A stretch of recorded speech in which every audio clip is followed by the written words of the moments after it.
Quer desconto para entrar na faculdade? Acesse querobolsa.com.br. Olá, bem-vindos ao quadro. Hoje vamos começar com um grupo de peixes muito importante, que é o grupo de peixe dos osteíctes. 9 em cada 10 peixes são osteíctes, então é um grupo muito importante. Mas antes vamos entender aqui o que esse nome significa. Ósteo vem de osso e íctio, como eu já falei na última aula, vem de peixes. Então são peixes com o esqueleto ósseo. E esses peixes podem ser subdivididos em 3 classes. Nessa aula, nós vamos falar sobre a maior classe, que é a mais importante. Nessa classe, nós encontramos representantes que vivem em água doce e também que vivem na água do mar. E é a classe Actinopterige. Mas não se assustem com esse nome, pessoal. Vamos entender aqui os representantes dessa classe de peixes. Bom, os actinopterídeos são peixes ósseos que possuem as nadadeiras raiadas. Mas como assim? Esses animais possuem as nadadeiras sustentadas por elementos esqueléticos, que são, na verdade, ossos. E esses elementos ficam dispostos em raios, e é por isso que essas nadadeiras são chamadas de nadadeiras raiadas. E é até muito fácil observar essas nadadeiras raiadas nesses peixes. E essa é a maior classe de peixes, pessoal. Nessa classe são descritas cerca de 20.000 espécies diferentes. E esses peixes podem ser encontrados em rios, córregos, mares, desde a região polar até os trópicos. Mas quais são os representantes dessa classe? Aqui nós encontramos a maioria dos peixes: os atuns, as piranhas, bacalhaus, cavalo marinho, o salmão, as carpas. Todos esses, por exemplo, são actinopterídeos. E além dessas nadadeiras raiadas, os actinopterídeos apresentam escamas. Só que essas escamas, pessoal, são diferentes das escamas placoides, que nós já vimos nas nossas aulas sobre condrictes. E que escamas são essas?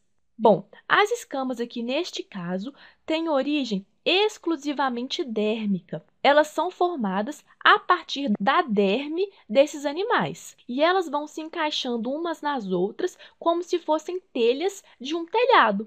Essas escamas podem variar de acordo com o tipo de peixe, mas elas são sempre de origem dérmica.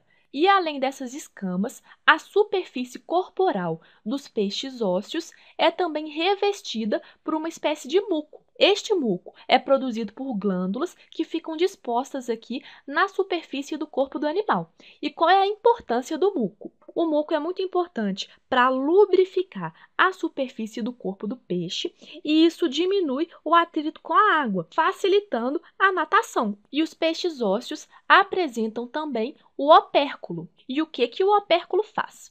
Bom, o opérculo, na verdade, é uma placa óssea. Ele fica aqui próximo à região da cabeça do animal e cobre as fendas branquiais. Então, a principal função do opérculo é proteção das brânquias que não vão ficar expostas. E ele também pode controlar a entrada e a saída de água que passa aqui pela região das brânquias. Nós vamos falar mais dessa estrutura na nossa aula de sistema respiratório. E para fechar essa aula, vamos falar um pouquinho sobre as nadadeiras raiadas dos actinopterídeos. Bom, esses animais apresentam nadadeiras ímpares, que são essas duas nadadeiras dorsais, essa nadadeira aqui, que é chamada de nadadeira anal, e esta nadadeira aqui, que é chamada de nadadeira caudal. Reparem que aqui não existe par de nadadeiras, existe apenas uma estrutura. No caso dos peixes ósseos, a nadadeira caudal é simétrica e a forma dessa nadadeira é importante para o deslocamento do peixe. Por exemplo, nadadeiras caudais bifurcadas, como essa daqui, permitem os peixes atingirem grandes velocidades. Por exemplo, a nadadeira de um atum.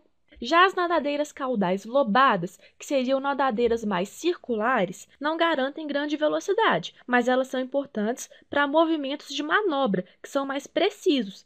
Por exemplo, a nadadeira dos peixes palhaços. Além dessas nadadeiras ímpares, existem também as nadadeiras pares. Olhando para esse peixe, quais são as nadadeiras pares? Bom, aqui existem 2 pares de nadadeiras pares.